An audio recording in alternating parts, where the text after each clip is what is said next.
Peak English Podcast. From Peak English with Class. Alex, I have a terrible confession to make. I did it again today. Oh no. Did what? Please don't tell me you accidentally replied, "Love you too," to your boss on a work email again. No, thankfully my job is safe. For now. I mean the language freeze. The ultimate brain crash. It happened to me this morning. Ah, the classic freeze. Who was the victim this time? You know that new coffee shop that just opened down the street? The one with the plants in the window? I walked in. The smell of fresh coffee was amazing. There was a long line of people behind me. And the barista looked right at me and said, "What can I get started for you?" A very normal question. Exactly. A normal question. I wanted to ask for an iced latte with oat milk. I had the sentence perfectly planned in my head while I was waiting in line, but the second we made eye contact, my brain completely deleted my entire vocabulary. Error 404. English not found. I know that exact feeling. Your heart rate goes up, your palms get sweaty. Yes. I stood there in silence for 3 seconds. And then, instead of a normal sentence, I started speaking like a broken robot. I literally pointed at the menu and said, "I want cold milk coffee, please." One word at a time, with a giant pause between each word. Well, did you get the coffee? I did, but I had to take my cold milk coffee and run away in shame. I felt so silly. I know the grammar. I know the words. Why do I suddenly sound like I just started learning English yesterday? Honestly, Sarah, don't be so hard on yourself. I used to do the exact same thing when I was learning Spanish. I once walked into a restaurant in Madrid, panicked, and ordered 1 hot bread water. I meant tea. Okay, hot bread water makes me feel a little bit better about my robot coffee. But there is an actual scientific reason why this happens to so many learners. The main reason you feel like a robot, the reason you hesitate and lose your fluency, is probably because you are focusing on individual words. Focusing on individual words? But aren't sentences just made of individual words? On paper, yes, but that is the problem. When proficient speakers and native speakers talk, we do not focus on individual words. We don't even think about them. Wait, really? Then what are you thinking about? We focus on groups of words, bundled together. And today, I'm going to show you a totally different way to think about speaking. I'm going to share a simple, practical technique that can drastically improve your fluency. I need this. I really need this. Is it going to take hours of studying every day? Not at all. It is a daily habit that only takes exactly 5 minutes. It will completely change the way your brain processes English, and it will stop the robot voice forever. 5 minutes? I spend more time than that just trying to find my keys in the morning. So if you are listening right now, whether you're stuck in morning traffic, walking the dog, or just hiding under a blanket avoiding your to-do list, you are in the perfect place. And if you are still under the blanket, we completely understand. We won't judge you. Welcome back to Peak English, your cozy place to learn easy English through real conversations. I'm Sarah. And I'm Alex. We have a great episode lined up for you today. In just a moment, we are going to break down this 5-minute fluency habit step by step. But make sure you keep listening because later in the episode, we will do our word tour. Yes, we will break down some of the most useful vocabulary from today's chat. And near the end, we have our Say It Better segment. I'm going to give Alex some very awkward, clumsy sentences, and he is going to teach us how to make them sound perfectly natural. It's going to be a highly practical episode. And by the way, just a quick reminder, this is a relaxed, intermediate B1, B2 podcast.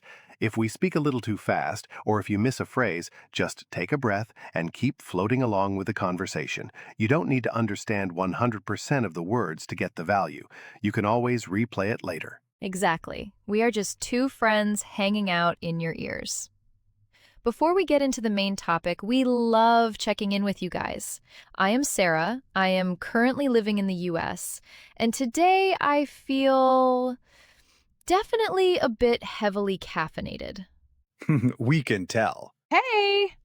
Anyway, wherever you are in the world, what is your name? Where are you listening from? And how are you feeling right now? Tell us in the comments section below. We actually sit down and read every single one of them. It is our favorite part of the week. Okay, so if focusing on individual words is the enemy, what am I actually supposed to do? Because right now, my brain translates everything in my head, one word at a time. That is completely normal for students. If you think about it, you probably learned English mostly through writing and reading, right?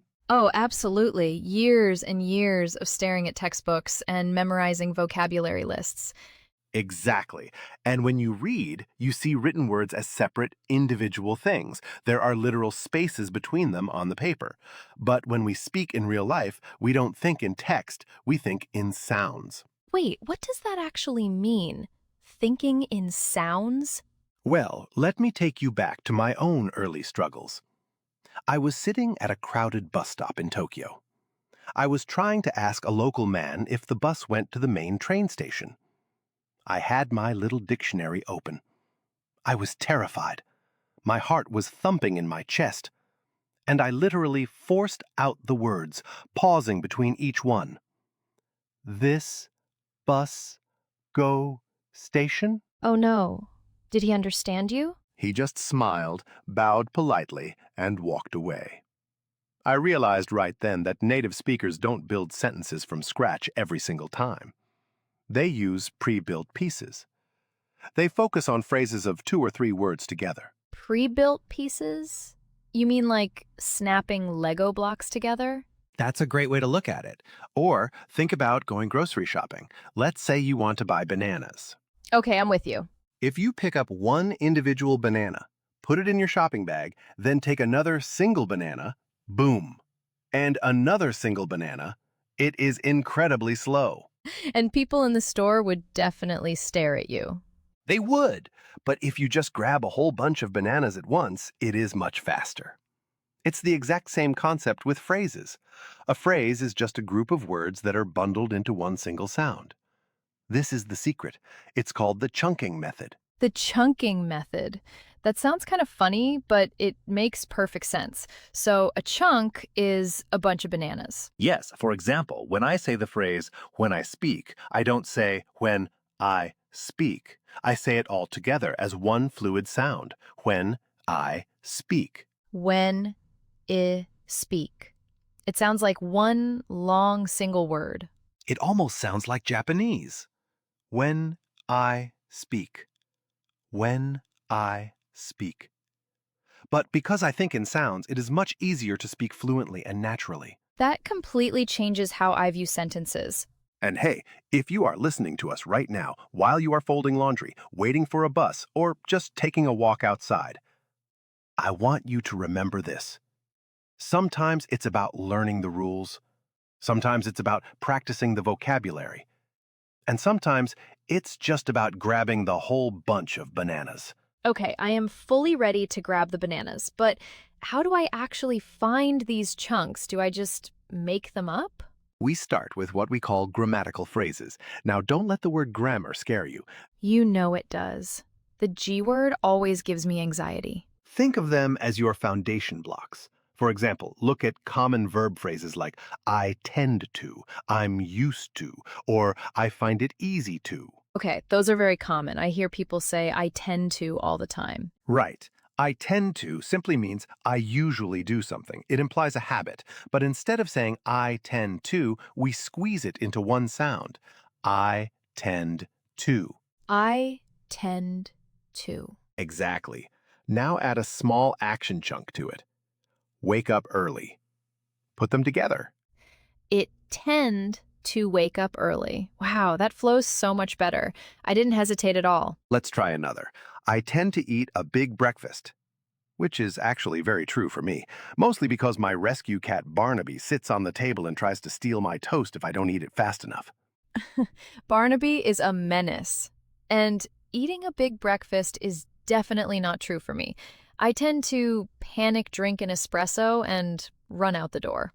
Well, tell me something that is actually true for you using the chunk.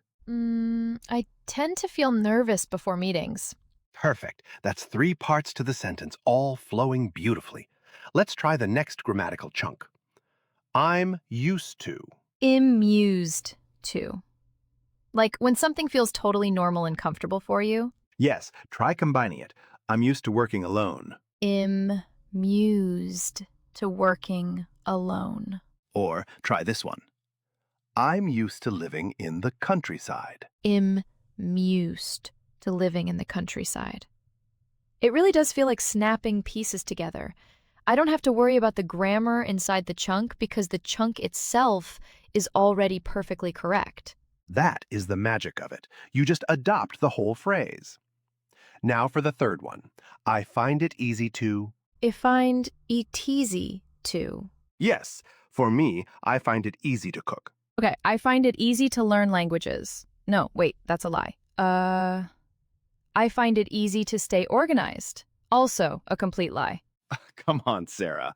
What do you actually find easy? I find it easy to watch 6 hours of documentaries on a Sunday afternoon. Fair enough. But you see how these grammatical phrases act as your building blocks. The more you use them and the more you string them together, the more naturally you speak. Now we reach the final part of our 5-minute habit. We are going to add adverb phrases. Adverb phrases? Give me some examples. Things like at the moment or by and large. By and large. Is that just a fancy way of saying mostly? Basically, yes. By and large just means generally. And again, we say it as one fast sound, by and large. Got it. By and large. So now we have 3 types of building blocks, an adverb chunk, a grammar chunk, and an action chunk. Let's put all 3 together. Oh boy, a 3-piece combo. I'm ready. It's easier than you think. Listen to the rhythm. At the moment, I tend to wake up early. At the moment, I tend to wake up early. Brilliant! Now try this one. Right now, I'm used to living alone. Right now, I'm used to living alone. Now, here is where the 5-minute daily practice really begins. You are going to build a tiny story by adding because. And here is the secret rule. It does not need to make sense. In fact, it's better if it's a completely silly, illogical story. Wait, why shouldn't it make sense? Shouldn't I practice saying things that are actually useful? Because if you are stressing over logical meaning, your brain freezes again. You stop focusing on the chunks. The goal of this 5-minute exercise is purely to practice fluency. You are just linking the phrases together. Oh, I see. It removes all the pressure of being smart. I just have to be fluent. Exactly. Let me give you an example of a silly story. At the moment, I tend to wake up early. By and large, I find it easy to wake up early because I go to bed early. Right now, I'm used to going to bed early because I am on holiday. If you're on holiday, you definitely shouldn't be going to bed early. I know, it doesn't make logical sense, but I was just linking the chunks together, sentence after sentence. This is how you train your brain to speak without hesitating. It's like a soldier doing marching drills before they actually go out into the field. I love this. So my daily habit is just making up nonsense stories using these chunks for 5 minutes. Yes, why don't you try one right now? Put a few chunks together and see what happens. Okay, putting me on the spot. Let's see. At the moment, I find it easy to eat an entire cake. By and large, I tend to eat cake because it is raining outside. That is beautiful logic. Keep going. Right now, I'm used to eating cake in the rain because I am a millionaire. Perfect. You used the adverb chunks, the grammar chunks, and a completely illogical sequence of events. It felt strangely freeing. I wasn't searching for individual words at all. I was just surfing from one chunk to the next. And if you eventually want to challenge yourself, you can try to make a mini story that is actually true for you. It's harder, but it's great practice. Honestly, I think I'll stick to the nonsense stories first. My cat is going to think I've completely lost my mind. Barnaby already thinks I've lost mine. But hey, if you have time at home, record yourself doing this on your phone. It's incredibly helpful to listen back and hear how your rhythm and your chunks improve over time. All right, before we move into the second half of the show, let me quickly summarize this entire 5-minute fluency routine so you have it locked into your memory. If you are taking notes, grab your notebook. If you are currently washing the dishes, just let the soap bubbles rest for a second and listen up. We are breaking this down into 4 very simple steps. Step number 1 is gathering your tools. You need to pick 3 grammatical verb phrases. You don't need a massive, overwhelming list. Just use the 3 we practiced today. I tend to, I'm used to, and I find it easy to. Practice saying each of those phrases repeatedly as one continuous sound rather than separate words. It tend to. Im mused to. If find it easy to. It's like learning the fundamental chords on a guitar before you try to play the actual song. You have to get the basic shapes down first. That is a brilliant analogy. Step number 2 is connecting those chords to an action.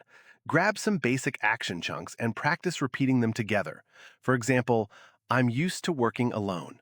Say it out loud, over and over, until your tongue doesn't stumble at all. And step 3 is where we make it sound truly native. We bring in the adverbs. Yes, take an adverb phrase like at the moment or by and large and attach it to the beginning so it becomes at the moment I'm used to working alone. Now you have a complete, highly natural sounding sentence that you built effortlessly, block, block. And finally, step 4, the silly story method. Exactly. Step 4 is spending your 5 minutes making a tiny story, sentence after sentence, using words like because or since to link your chunks. And remember the golden rule of this exercise. It can be completely illogical. Right now, I am used to going to bed early because I am on holiday. The logic does not matter. The rhythm is everything. And if you have a little extra time and you are feeling brave, you can try to make a mini story that is actually true for your real life. That is the ultimate challenge. It's much harder because you suddenly have to pause and think about the meaning again. But if you do it, grab your smartphone and record your audio. I know, nobody likes the sound of their own voice on tape. We all sound weird to ourselves. It is a universal truth, but it is incredibly helpful to listen back and hear the sounds and the phrases. It lets you step outside of yourself and see exactly how well you are doing. If you focus on the sounds and the chunks instead of the single words, you will absolutely notice a drastic difference in just a few weeks. 5 minutes a day. That is less time than it takes to boil a pot of water for pasta. You can definitely do this. All right, moving smoothly along to one of our community's favorite segments, it is time for Say It Better. This is the part of the show where we take those slightly awkward, robotic sentences we all end up using when we're panicking, and we give them a major upgrade. We take the sentences that sound translated directly from a grammar textbook, and we turn them into the actual phrasing that native speakers use in real, everyday life. Exactly, because having perfect grammar on a test is great, but sounding natural is what actually builds a deep human connection with the person you are talking to. I've brought 6 clumsy sentences today, all related to our struggles with speaking and fluency. Are you ready to be my test subject, Sarah? Always. Hit me. Let's fix my broken English. Number 1. A learner might say, I speak English very slow. It definitely gets the point across. But yes, very slow feels a bit basic. It sounds like you are describing a turtle, not a language skill. Right. You could say, I struggle to speak at a natural pace. Or even better, it's tough for me to speak without hesitating. Oh, it's tough for me to speak without hesitating. I love that version. It takes the blame off your identity. It's not that you are a slow person. It's just tough to do this specific action without pausing. It sounds much more compassionate. I completely agree. Let's look at sentence number 2. A learner might say, when I see a native speaker, my words die. Okay, that is dramatically poetic. My words die. That is exactly how it felt in that coffee shop this morning. Rest in peace, my vocabulary. It is a great visual, but maybe a bit too dramatic for a casual chat. You could say, my mind goes completely blank, or I completely lose my train of thought. My mind goes completely blank. I use that exact phrase in my native language all the time. Sometimes it's the pressure, sometimes it's the environment, and sometimes it's just the fact that the barista is accidentally intimidating. Sentence number 3. A learner might say, I learn alone in my room. Which is a very solitary image. It sounds a little sad, like you're locked in a high tower reading ancient scrolls by candlelight. Exactly. You could say, I mostly practice solo, or tying it back to our chunks from today's lesson, I'm used to practicing by myself. I mostly practice solo. That sounds almost professional, like you are an elite athlete training for the Olympics. I love rebranding sitting on my bed to practicing solo. Sentence number 4. A learner might say, I don't have many times to study. The absolute universal struggle of being a busy adult trying to learn a skill. You could say, I'm constantly pressed for time. Or, if you want a fantastic idiom, I have a lot on my plate right now. I have a lot on my plate right now. That is the ultimate bulletproof excuse for literally everything in life. Why didn't I text you back yesterday? I have a lot on my plate. Why is my apartment currently a disaster zone? I have a lot on my plate. Just promise me you won't use it as an excuse to skip your 5 minutes of chunking practice. Fine, fine. 5 minutes is a very small plate. I can do it. What's the next one? Number 5. A learner might say, I make mistakes always when I talk. Ugh, I feel this one deep in my bones. You open your mouth and you just know the grammar is completely backwards, but you can't stop the sentence from coming out. We all know the feeling. You could say, I keep tripping over my words, or I tend to second guess myself when I speak. I keep tripping over my words. What a brilliant visual metaphor. It perfectly describes that physical sensation when your brain is moving way faster than your mouth and you just stumble. Exactly. When you are rushing to find the next individual word, you trip. But when you grab the whole phrase, the whole bunch of bananas, you glide right over the sentence. Wow, bringing the banana metaphor back. You are a master storyteller today, Alex. I try my best. And finally, sentence number 6. A learner might say, I want to speak not like a robot. Which is, ironically, a very robotic sentence itself. Right. You could say, I want my sentences to flow better.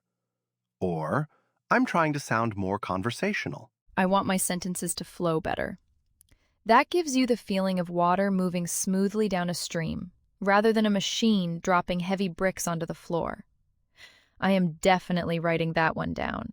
And that brings us to the final educational stop of the episode, our word tour. If you are a new listener, welcome. This is the segment where we gather up a few of the most incredibly useful words and idioms from today's conversation, put them under a microscope, and practice saying them out loud together. It's the perfect time to activate your speaking muscles. Don't just listen passively. Speak right along with us. I've got 7 fantastic words for us today. For each one, I will say the word normally, then slowly, syllable by syllable. I'll explain what it means, give you 2 fresh real-life examples, and then I'll pause so you can repeat the word right wherever you are. Even if you're standing in a crowded grocery store holding a bunch of bananas. Especially if you're in a grocery store holding bananas. Make eye contact with the cashier and practice your pronunciation. Word number 1. Fluency. Flu-N-C. Fluency. Simply put, this is the ability to speak or write a foreign language smoothly and easily. It does not mean perfect, flawless grammar. It just means the communication flows forward without stopping. Exactly. Sometimes it's about learning the local slang. Sometimes it's about feeling confident in your own skin. And sometimes it's just about letting go of the need to be perfect. Beautiful parallel build there, Sarah. Here's another example. Her fluency in Spanish helped her navigate the busy, crowded markets of Madrid. Now, repeat after me.